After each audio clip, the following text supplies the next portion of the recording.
Oh hey, I didn't see you there. I'm Kelly, this is Chop Shop. I bought a Japanese sports car from the 80s with flippin' pop-up headlights, so stick around.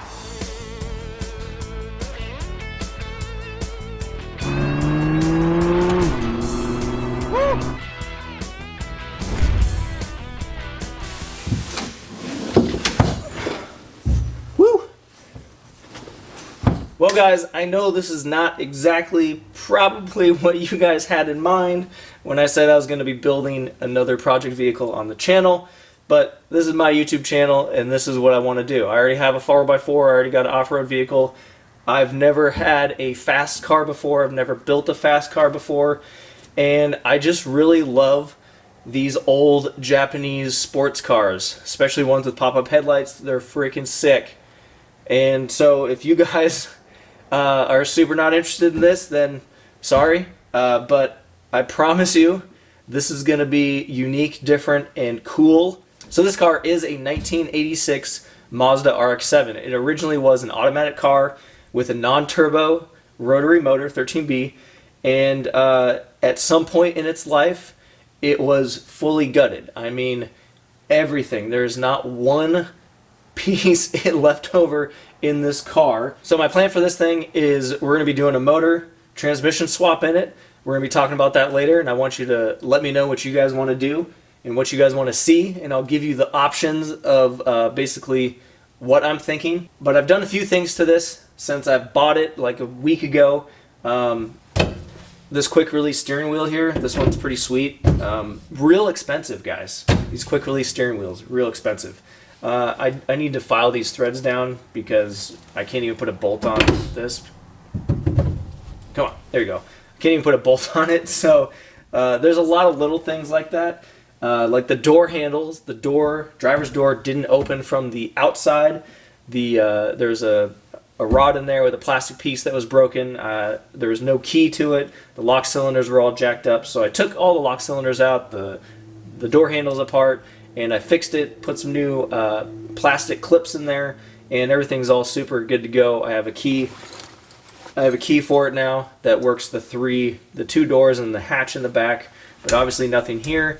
So that's going to be for a much future video. This is just showing you guys what's going on. So it does have a modified, I would say a modified, like 6-point plus roll cage with the door bars, and so I'll show you guys a little bit of it, but I am not going to get into roll cages in this video because it's going to deserve a complete video. As soon as I'm done filming this part of the video, I'm going to start working on a roll cage video for you guys on why you might want a roll cage, why you might not want a roll cage, and what I'm going to do with this roll cage in here.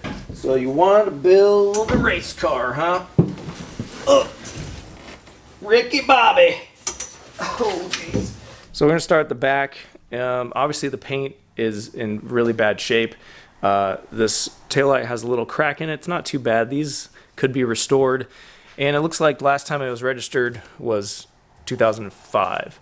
Nope, 2012. So it was registered in 2012, and some people put tabs on it, so I don't know when it was gutted, but it does have a clean Idaho title, which is one of the things that I was looking for in a car like this. It's a custom strut job here. There we go. Whole thing like fully gutted.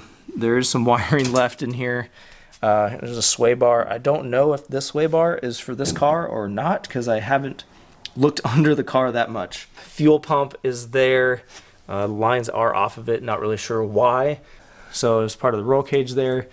And I mean, overall, it's fully gutted and painted white. I mean, that's pretty standard stuff. So this car is pretty clean. It's straight, except for there's a little wowie right there and a little bit of rust on this sunroof right here. But other than that, there's no rust. The body panels are straight. It needs painted and it has a little, a little love it needs, but it's straight. So I don't know why they painted all the moldings. They're just lazy, I guess.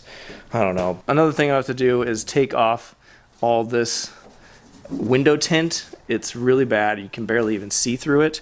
The body lines on this are, I really like it. They're pretty sweet. So it's gonna need a driver's mirror this thing's all broken.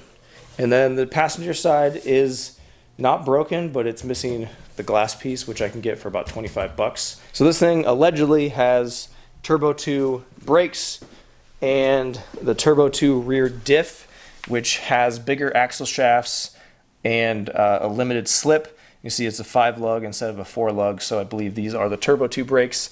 So we have the headlights, they're all here. The motors are in there. These are not fully bolted down yet. I just put the bolts in so they didn't like fly out and not tighten down. But the steering rack is here, brakes, clutch stuff. Other than that, it's pretty empty in here. The suspension is still on here. It looks very factory to me. It has even connectors on it because I think it was electronically adjustable. So that's just a basic, quick rundown of the car. Now this project is not going to be for everyone, guys. This is the most complicated, most difficult project, most amount of work project that you can do. This is not a project for everyone. I do encourage you guys to push yourself, push your limits, and try something new, try something more difficult. And in the end, you're going to be more satisfied with the work that you've done when you know that you did it yourself and that you did something that was out of your comfort zone and more difficult than you thought that you could do. I forgot that I did buy this car for $700. So let's start with the most obvious is a LS swap. I could do just a truck motor, get one for like 400 bucks, put a cam in it, and there's kits to bolt an LS into this. They are kind of expensive, but if you don't want to fab stuff up yourself, you could literally bolt in an LS bolt-in kit for this car. Another thing that I thought about doing is the Fox Body Mustang 5.0 with a T5 swap, because you can just pull the motor and transmission all as one piece, and just there's also bolt-in kits for that. Multiple companies make them along with the LS1. You can just basically just stuff the whole thing in and bolt it up. That's another option. So another swap that's really popular, I haven't really seen any in an RX-7, but a K-series swap from a Honda. So like a K24 from a 2004, 2008 Acura TSX. Probably get the transmission out of a S2000 or a BMW ZF transmission. They make a kit to bolt the bell housing of the BMW ZF transmission, which are really cheap and kind of everywhere. That would be the route I'd probably go if I did a K-motor swap, is the BMW ZF 5-speed or 6-speed manual transmission. So the last option, which is actually the most intriguing to me, is a Volkswagen Tdi swap. I have never seen a TDI in a second-gen RX-7. So I have seen a video online of a guy who put a 1.9 TDI out of a Volkswagen Golf or a Jetta or something, and those things make like 80 horsepower, 90 horsepower. He put it in his first gen, and I've seen other forums, people, they just want good gas mileage. They want a daily drive, their RX-7. I have not seen a TDI motor in an RX-7 or even a diesel motor in an RX-7 that's built for decent power. So that is intriguing to me as well, and they make kits that you can bolt all different kinds of transmissions to the TDI motor. So I'm going to need you guys to let me know down in the comments what you guys want to see swapped into this RX-7. If you have different ideas of anything else that I didn't mention, leave it down in the comments. Let me know what you guys want to see. If you guys want to check me out on social media, I am at MuddyBeards4x4. Check out our website, muddybeards4x4.com. We got shirts, stickers, stuff like that we're selling. Check out our Amazon store. Buy things through our link in the description. Really helps us out. Also, our sponsors are, oh, hi Wires. Our sponsors is in the description, and we have discount codes and stuff like that. If you guys are not aware of that, make sure you check that out in the comments. And that's going to be it for this video, guys. We'll see you in the next one.